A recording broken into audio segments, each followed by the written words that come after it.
Greetings, this is the 19th episode of the Hungarian History Podcast. I am Szántai Gábor. Have you ever heard someone say that Hungary simply ceased to exist after the Battle of Mohács? That after 1526 it vanished from the map and reappeared out of nowhere in the 19th century?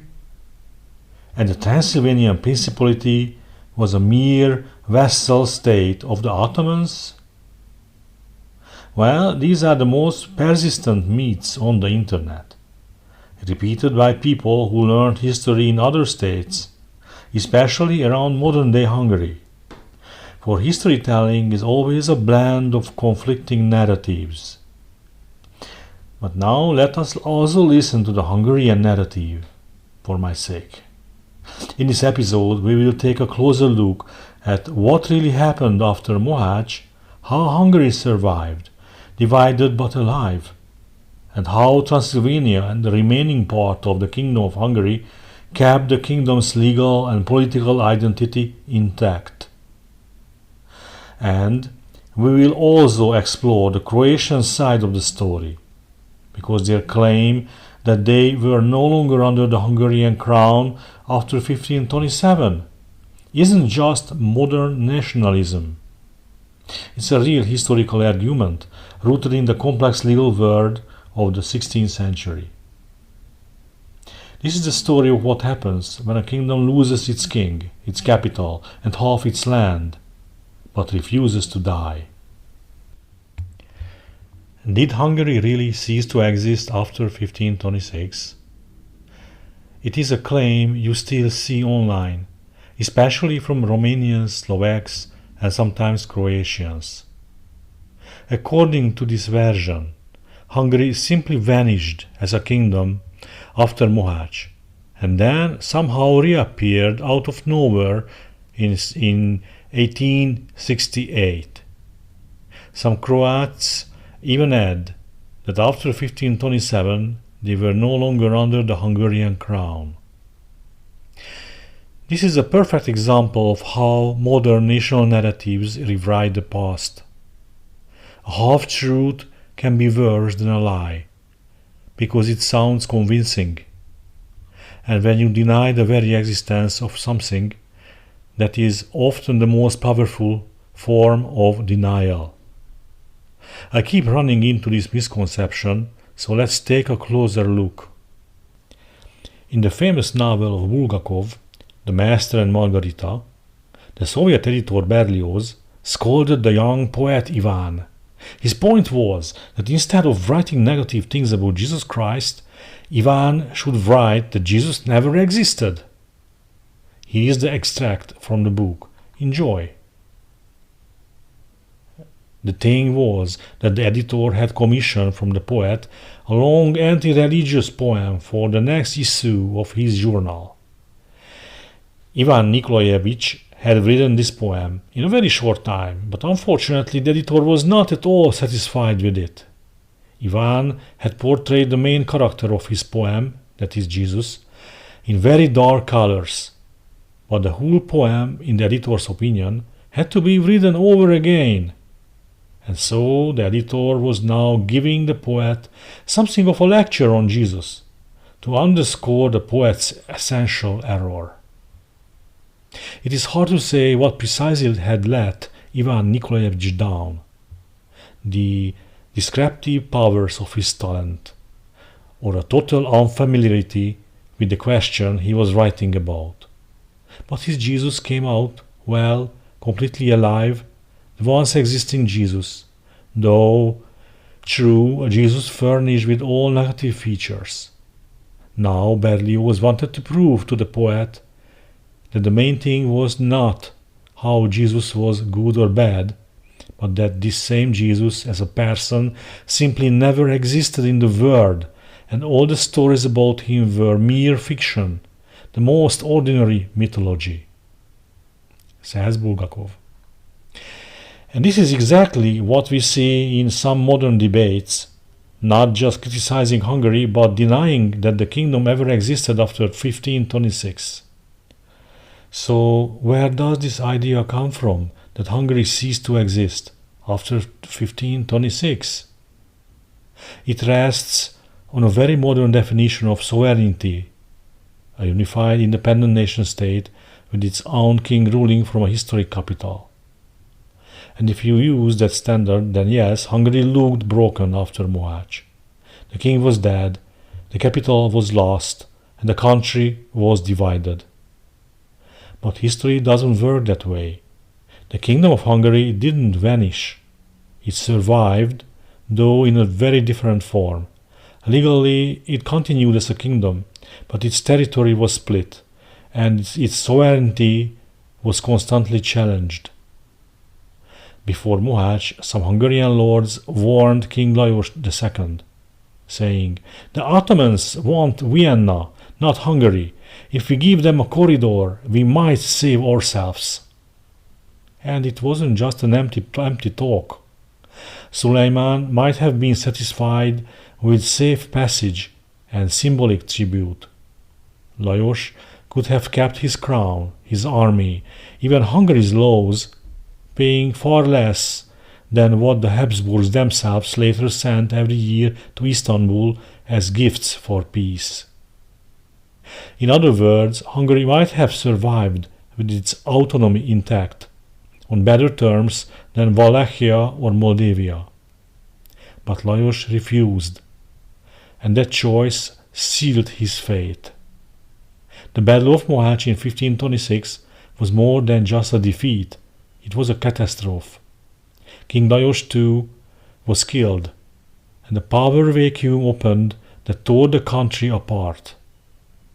What followed in 1541 was the famous three-part division of Hungary that lasted almost 150 years.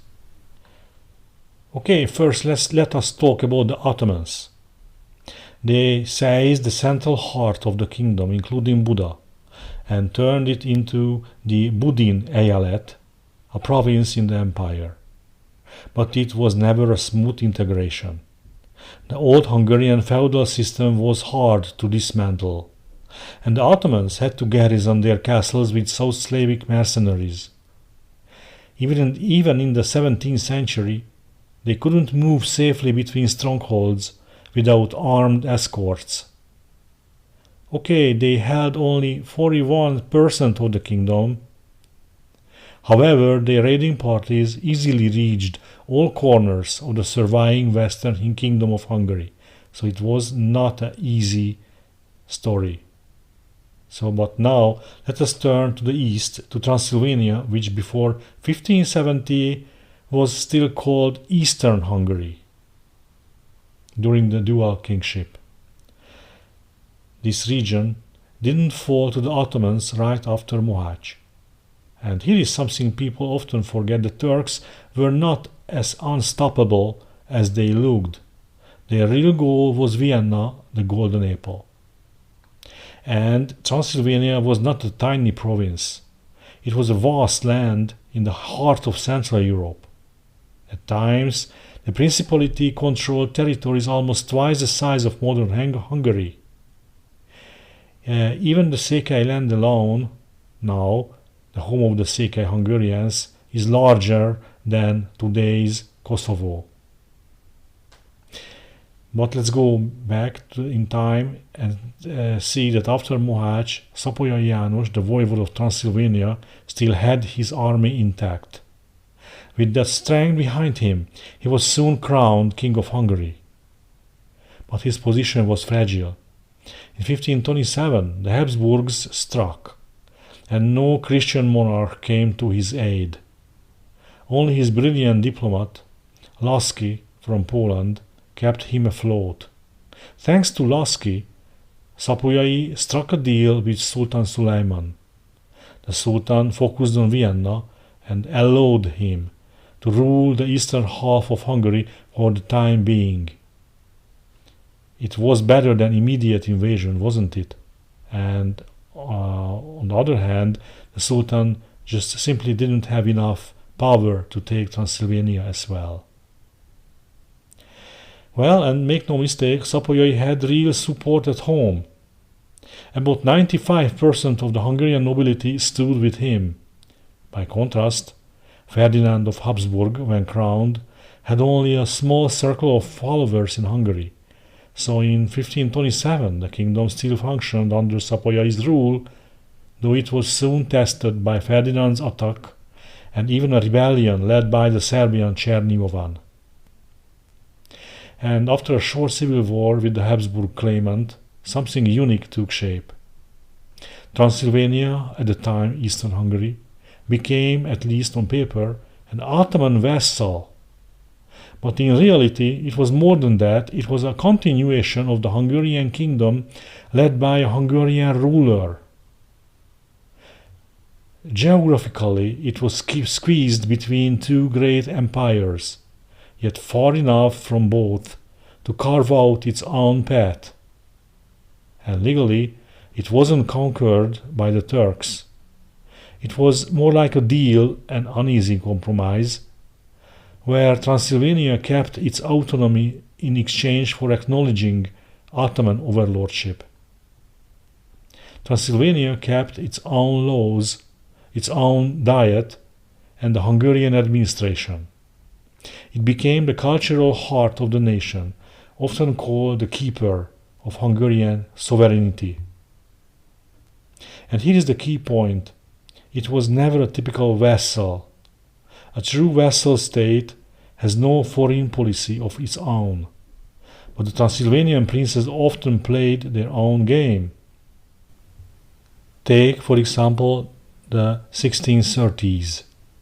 The Sultan ordered Prince Rákóczi to march with the Ottomans against Poland. Instead, Rákóczi delayed, then secretly warned the Polish king about Ottoman plans and even blocked the war in 1634. A few years later, in 1636, he went further. He defeated the army of the Pasha of Buda. By every rule of empire, that should have brought punishment, yet the Sultan let it pass. Clearly, Transylvania was more than a vassal. It was a buffer state, walking a dangerous tightrope, but still defending Hungarian independence in its own way.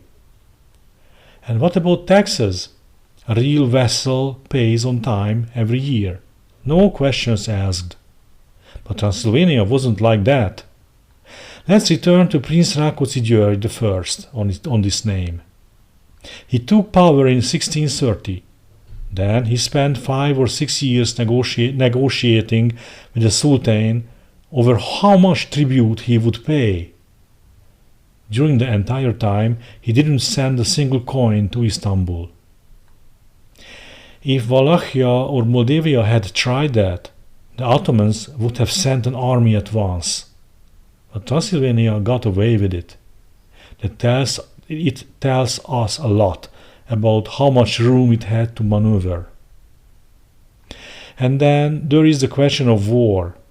A true vassal must send troops whenever the overlord commands. But again, Transylvania was different. From the days of King Szapolyai all the way to Prince Apafi, the princes of Transylvania had endless excuses for not sending soldiers to fight the Habsburgs or other Hungarians.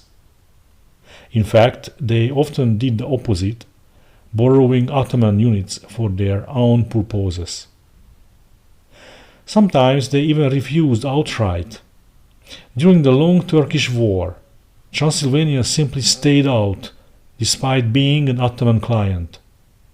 And in 1594, the Transylvanian commander, Borna-Missa János, actually led forces against the Ottomans at the Battle of Tura. Or consider Prince Báthori Zsigmond. He openly joined the Christian coalition against the Sultan in 1596. Yes, he pulled back after the defeat of Mezőkeresztes, but the Ottomans didn't punish him. No campaign, no retribution. For a so-called vassal, that was unheard of. At its absolute peak under Prince Bethlen Gábor around 1620 and later Rákóczi György, the sphere of control and direct military occupation of the Transylvanian Principality extended over approximately 200,000 square kilometers. This means the Principality's influence for a short time covered about 2/3 of the entire pre-1526 Kingdom of Hungary. Think about that. A principality wedged between two empires managed to extend its influence far beyond its core 60,000 square kilometers territory. For a brief moment, Transylvania was not just a mountain stronghold. It was a major Central European power. By the way, the modern geographical region of Transylvania in Romania, including Banat, Crișana and Máramaros, is about 108,000 square kilometers. On the other hand, the Ottomans didn't have permanent garrisons in Transylvania, but they provided military power to princes like Bocska István or Bethlen Gábor. Bethlen was the one who made Transylvania rich and great, the legendary Fairy Garden. Bethlen played a key role in stopping the Polish-Turkish War in 1617. That same year he refused an offer from the Swedes for the Polish crown. And, just like Bocskai before him, he also refused the Hungarian crown from the hand of the Sultan. He even played with the idea of unifying Transylvania, Wallachia and Moldavia to create a Kingdom of Transylvania. And we have to remark that during the 30 Years' War, Bethlen wasn't fighting directly against the Hungarian Kingdom, but mostly against the Catholic coalition. Yet, to this day, both Bethlen and Bocskai are dividing figures. Many people either love or hate them. Sadly, Prince Rákóczi György II overestimated Transylvania's strength. In 1657, he plunged into a war for the Polish throne, ignoring Ottoman warnings. This time, the retaliation was swift and severe. The Turks punished him and the Principality, leading to the decline of the Fairy Garden, as Transylvania was known at the time. The tragedy culminated at the gate of Transylvania, Várad Castle, now Oradea. After a heroic siege in 1660, it fell to the Turks, and in a shameful act, the Habsburg emperor, whose general was nearby, with a large army, refused to send help. Under the next rulers, Prince Apafi and his son, Transylvania's situation grew more difficult. They were forced to pay higher taxes to the Sublime Porte, even though the Principality's territory had shrunk after the loss of Várad Castle. Despite this pressure, Apafi withheld his troops from the Sultan during the crucial 1683 campaign against Vienna. The end of Transylvanian independence was formally sealed by the Diploma Leopoldium in 1690, which attached the Principality to the Habsburgs. Yet, the last Prince of Transylvania was Rákóczi Ferenc II, who ultimately left the country in 1711. As historian Balla Péter concluded, Transylvania existed in a unique space. It had ties to both the Ottoman Empire and the Habsburg-led Kingdom of Hungary. It wasn't sovereign, but had its own autonomy. It wasn't a classic vassal state, but had submitted to the Turks through a specific contract. Now, to really understand Transylvania's unique status, let's compare it to Wallachia and Moldavia. Historians generally point to the period between 1487 and 1538 as a time frame when Moldavia transitioned into a formal vassal state of the Ottoman Empire. As for Wallachia, the process began in 1417 and it was solidified after the Treaty of 1522, which confirmed Ottoman control. As Ottoman vassals, both Wallachian and Moldavian troops were forced to participate in the Sultan's campaigns, often targeting Transylvania. Those two principalities were much closer to the Ottomans and, consequently, had far lower privileges. In fact, they were sometimes even supervised by Transylvania itself. The key difference lies in the contracts. The Prince of Transylvania made an atame with the Sublime Porte. It was a superior agreement to a simple ferman. For instance, the voivode of Moldavia, Áron, was appointed just by the Pasha of Cilicia with a ferman. The obligations were starkly different. The Wallachian and Moldavian rulers had to pay their taxes in person to the Sultan on a fixed date every year. If they failed, a punishing campaign was launched immediately. This was not the case in Transylvania. Their tax was smaller, sometimes not paid at all, and never by the prince in person. We simply don't see those immediate punitive campaigns for unpaid taxes. A perfect example of this unique status is Prince Bátor István of Transylvania, the future Polish king. He even had the power to bargain directly with the Sultan. In 1572, the Sultan sent him an atame that requested he pay taxes in person on a fixed date. Báthori refused, and the Sultan accepted it. As a result of this particular demand was taken out of the next atame in 1575. But Báthori also objected to another clause, which stated he was submitted to the Sultan just like the other vassals. The Sultan was forced to send a third atame the same year, with that statement removed. This final document even addressed Transylvania as an empire, and read more like a contract between a Muslim and a Christian ruler, albeit one that still indicated the Sultan's superiority. This diplomatic success gave Báthori the standing to get involved in the Polish king's election. He was able to persuade the Polish nobility to elect him, with crucial Turkish help. Ottoman diplomats plainly told the Polish estates this was the only way to avoid war. This case clearly shows that Transylvania had a much bigger room to shape its own foreign policy to a certain extent than its neighbors. The Ottomans explicitly placed Transylvania in a position of supremacy over Wallachia and Moldavia. A clear example came in 1592, when Voivode Áron of Moldavia hanged some wealthy Jewish individuals. The Sultan didn't handle the case himself. Instead, he sent Prince Bátor Zsigmond of Transylvania to tidy things up, which he did.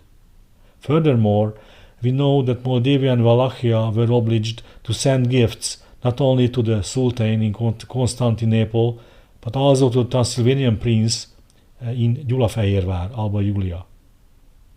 This practice clearly illustrates the hierarchical relationship ordained by the Porte. Now, let's turn to the western part of the Kingdom of Hungary, which was under Habsburg rule. The Habsburgs secured the northern and western parts of the kingdom, a territory of about 100,000 to 120,000 square kilometers. That was only about one-third of the kingdom's original size before the 1526 Battle of Mohács. At the time, originally it was roughly 325,000 square kilometers. Okay, a side note, the territory of present-day Hungary is approximately 93,030 square kilometers. But here's a crucial point. The Habsburgs ruled this territory not as emperors of Austria, but as kings of Hungary. They were crowned with the Holy Crown of Saint Stephen, which legally bound them to uphold the kingdom's laws, customs, and administration. Because of this, the Hungarian Diet continued to function, Hungarian law remained in effect, and the administrative structure was preserved, albeit with heavy Habsburg influence. They repeatedly tried to absorb Hungary, and turn it into a mere hereditary province of Austria, just as they did with Bohemia. But they always failed. The Hungarian constitution and nobility proved remarkably resilient. After Mohács, Pozsony, Pressburg, or today's Bratislava, became the new capital and coronation city of Hungarian kings. The Habsburgs accepted the legal existence of the Kingdom of Hungary and even maintained its constitution, not out of kindness but necessity. They needed Hungarian swords and the wealth from Hungarian mines and cattle trade. But there was another reason for restraint: Transylvania. That strong, predominantly Hungarian principality was a constant reminder to Vienna, push us too far and we will side with them. In a strange way, Hungary's division helped it survive. The nobles of Western Hungary could always threaten to join the Transylvanians whenever their privileges were at risk. Even religion became a form of defiance. The rise of Protestantism was both a spiritual and political statement against Habsburg power. Time and again, Hungarian lords sided with the princes of Transylvania, especially with Bethlen Gábor. It was a dangerous balance, but it kept the idea of the Hungarian kingdom alive. When the Turks were finally driven out, the Habsburgs tried to cut Hungary down, to turn it into just another province. But the War of Independence led by Prince Rákóczi Ferenc II between 1703 and 1711 stopped them. A century later came another lesson. The revolution of 1848 and 1849 forced Vienna to face reality once again.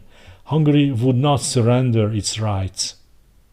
That struggle paved the way for the 1867 Compromise, which restored Hungary's internal sovereignty under the crown of Saint Stephen. Sadly, the Habsburgs never truly learned. They were simply not good masters of the country. They had the foreign policy, the military power, and the finances, and they eventually dragged Hungary into the First World War, a disaster that ended the empire itself. Hungary didn't vanish. It endured, under siege, under pressure, but alive. During those centuries of peril, one symbol held it all together: the Holy Crown of Saint Stephen. It embodied the idea that the Hungarian state still existed, even if its lands were divided and its power limited. Let me repeat, it kept its own crown, its own laws, and its own parliament. It lived on in what we call Royal Hungary, a sovereign kingdom in personal union with the Habsburgs. They shared a monarch, but they were not the same state. Okay, and finally, let's talk about the Croatian question, because this part is more complex and it actually has a stronger legal basis than the claim that Hungary disappeared. Since 1102, Croatia had been in a personal union with Hungary. It was ruled by the Hungarian appointed Ban or Viceroy, but it kept its own parliament, the Szabor, and a measure of autonomy under the old tradition known as the Pacta Conventa.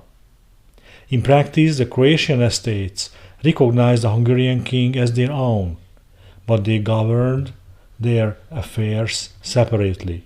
It was a partnership, unequal perhaps, but still a partnership that lasted for centuries. After Mohács, the Ottomans were advancing fast, and Croatia was on the front line. Feeling abandoned by the Hungarian nobility, the Croatian Szabor met at Cetin in early 1527. There they made a fateful choice. They elected Ferdinand of Habsburg as their king. It was a separate act, different from the Hungarian coronation, and that is where the debate begins. Legally, Croatia still entered a new arrangement as part of the Hungarian crown, but the Croatian estates always insisted that they were more than a province, they were a kingdom with their own ancient rights. In reality, most of Croatia soon fell under Ottoman rule. Only a small corner survived, what the Croats themselves called reliquia reliquiarum, the remains of the remains. Yet even then, they held on to their political identity, calling themselves a separate kingdom under the Hungarian crown. So let me repeat the core of the Croatian argument. By electing Ferdinand of Habsburg directly in 1527, the Croatian estates believed they had made a separate contract, one between Croatia and the Habsburg dynasty itself.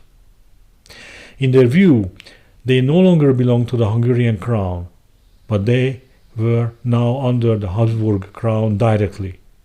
In other words, they saw 1527 as the moment when the personal union with Hungary was broken. But from the Hungarian and Habsburg side, things looked very different. Neither the Habsburg court nor the Hungarian Diet ever accepted the Croatian interpretation. For them, Croatia was still part of the lands of the Crown of St. Stephen, the legal framework that defined the Kingdom of Hungary and all its territories. The Hungarian king remained the overlord of Croatia, and while the Bán, the viceroy, was often appointed by the Habsburg monarch, the Hungarian Diet frequently tried to have a say in that decision.